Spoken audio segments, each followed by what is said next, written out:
Assalamualaikum warahmatullahi wabarakatuh. Kami dari kelompok 4, saya Syifaul Azkia. Saya Asanul Husna. Kami akan mempresentasikan hasil makalah kami dengan judul Karakteristik Perbedaan Bahasa Arab dan Bahasa Indonesia.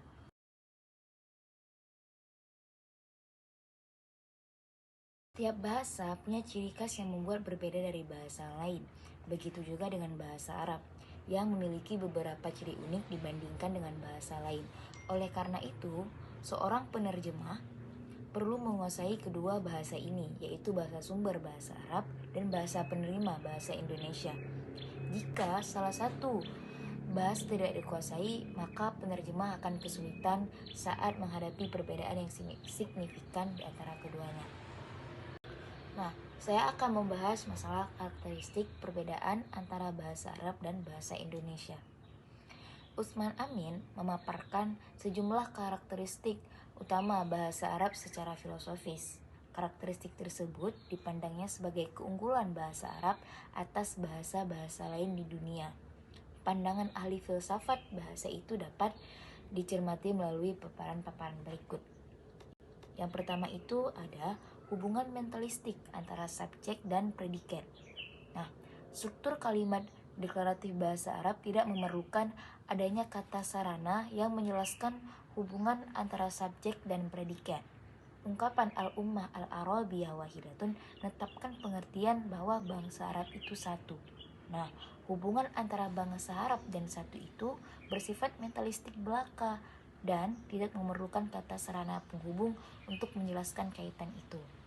Adanya hubungan yang jelas ini melekat dalam benak penutur bahasa Arab. Yang kedua itu ada kehadiran individu. Dalam bahasa Arab tidak ada kata kerja yang terlepas dari individu.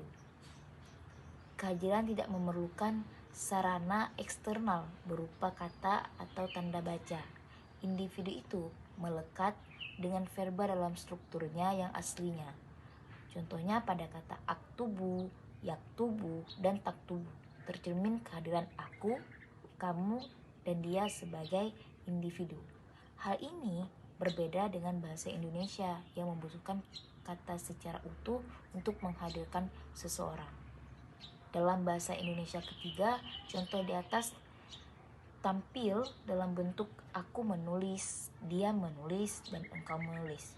Hubungan antara aku dan menulis tidak akan terlihat kecuali dengan mengekspresikan aku sebagai kata ganti atau pertama tunggal. Yang ketiga itu ada reotrika paralel. Robert B. Kaplan mengemukakan tipe-tipe reotrika di bahasa dunia sesuai dengan kandungan budayanya yang variatif. Yang dimaksud dengan reotrika di sini ialah bentuk atau model berpikir untuk menyatakan maksud yang diinginkan. Nah, yang keempat itu ada keutamaan makna. Bahasa Arab itu sangat mementingkan unsur makna.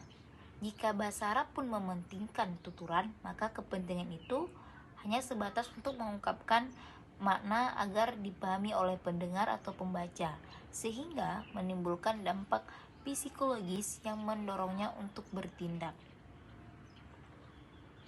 Yang keempat itu ada keberadaan i'rab. Nah, di antara keistimewaan bahasa Arab lainnya ialah yaitu adanya keberadaan i'rab. I'rab inilah yang menjelaskan hubungan antar kata pada suatu kalimat dan susunan kalimat dalam kondisi yang variatif. Yang keenam itu ada kekayaan kosakata. Bahasa Arab dikenal akan kaya makna, terutama pada konsep-konsep yang berkenaan dengan kebudayaan dan kehidupan mereka sehari-hari. Contohnya yaitu ada konsep haus yang erat kaitannya dengan kondisi alam mereka. Jika seseorang ingin minum, maka keinginannya itu cukup diungkapkan dengan kata al-adhash. Jika al-adhash menguat, maka diungkapkan dengan kata az-zama. Jika az-zama menguat lagi, maka diungkapkan dengan kata as-sada. Jika as-sada lebih kuat lagi, maka diungkapkan dengan kata al-awam. Jika al-awam lebih dahsyat lagi, maka diungkapkan dengan kata al-hiyam. Kata yang terakhir ini menggambarkan rasa haus yang luar biasa sehingga identik dengan adanya kematian.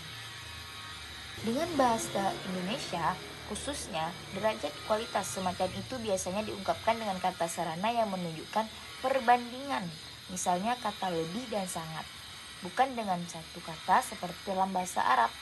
Kiranya hal-hal semacam inilah yang selayaknya dikuasai oleh seorang penerjemah. Yang ketujuh itu ada dinamika dan kekuatan bahasa Arab. Dalam kehidupan bahasa Arab, tuturan memiliki nilai yang sangat besar lagi penting. Hal itu karena tuturan, pikiran, dan perbuatan adalah saling melengkapi dalam kehidupan mereka. Tuturan orang Arab adalah pikiran, dan pikirannya merupakan awal dari tindakannya. Selanjutnya saya akan membahas masalah ihwal kalimat. Dalam bahasa Arab, kalimat diistilahkan dengan jumlah.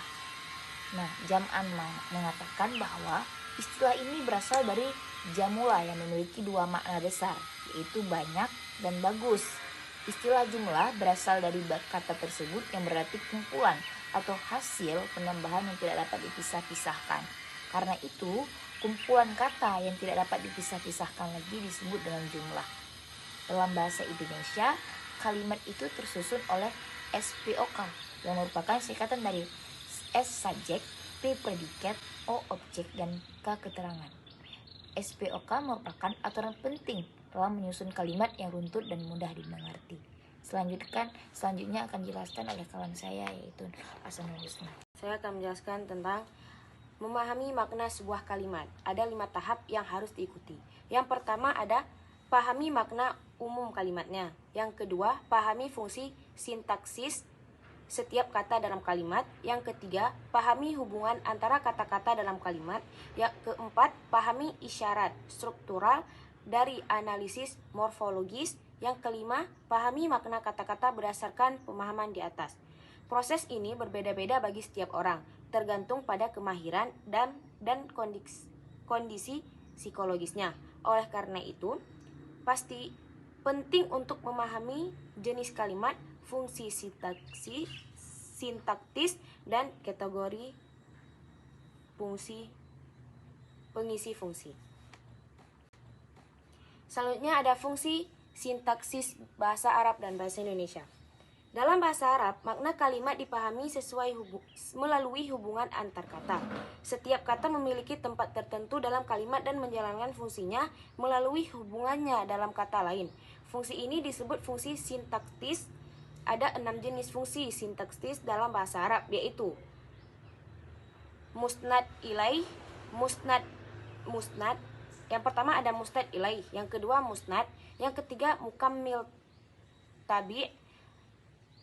Selanjutnya ada rabit tahwil.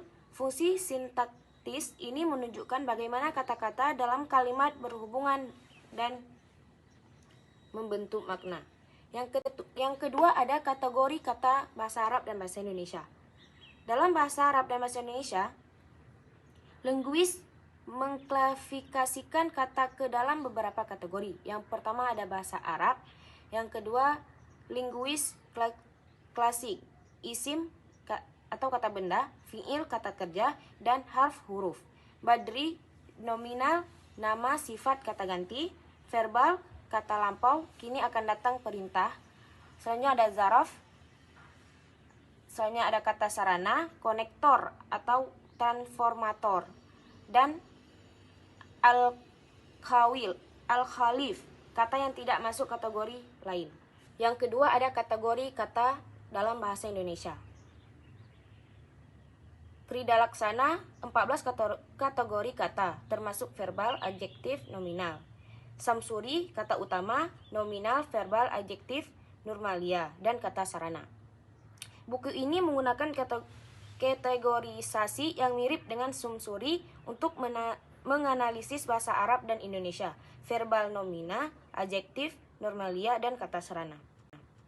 Selanjutnya ada jenis kalimat bahasa Arab dan bahasa Indonesia dilihat dari aspek makna. Terdapat beberapa jenis kalimat dalam bahasa Arab, yaitu kalimat positif, kalimat yang menetapkan hubungan antara subjek dan predikat. Selanjutnya ada kalimat negatif, kalimat yang menjadikan hubungan antara musnad dan musnad ilaih. Selanjutnya kalimat asertif, asertif, kalimat yang menguatkan pernyataan. Selanjutnya kalimat tanya, kalimat yang meminta informasi tentang sesuatu. Kalimat perintah, kalimat yang meminta seseorang melakukan sesuatu. Kalimat larangan, kalimat yang melarang seseorang melakukan sesuatu.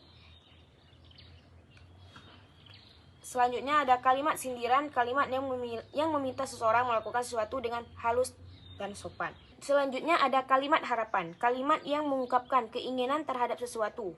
Kalimat doa, kalimat yang meminta sesuatu kepada Allah.